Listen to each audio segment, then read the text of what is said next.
ہمیشہ یہی سوچ کے جیو کہ میرے رب نے مجھے بہت کچھ دیا ہے، اگر وہ مجھے میرے اعمال کے برابر دیتا تو میرے پاس آج کچھ بھی نہ ہوتا۔ بہترین لوگ بہترین نیت رکھتے ہیں جس کی وجہ سے اللہ ان کے تمام کاموں کو سنوار دیتا ہے، اور جس کے کام کو اللہ سنوار دے تو کوئی مخلوق اسے کیسے بگاڑ سکتی ہے۔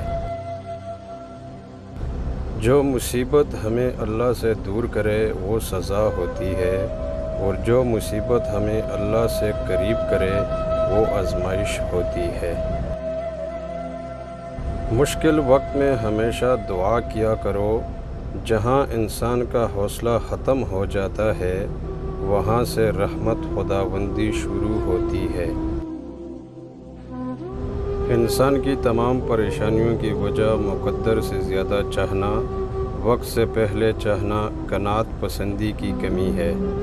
دنیا نصیب سے ملتی ہے اور آخرت محنت سے، لیکن لوگ محنت دنیا کے لیے اور آخرت کو نصیب پر چھوڑ دیتے ہیں۔ اللہ تعالی ہم سب کو فکر و عمل کی توفیق دے۔ اگر اللہ تمہارا مددگار ہے تو تم پر کوئی غالب نہیں آ سکتا، اور اگر وہ تمہیں چھوڑ دے تو پھر کون ہے کہ تمہاری مدد کرے؟ اور مومنوں کو چاہیے کہ اللہ ہی پر بھروسہ رکھے۔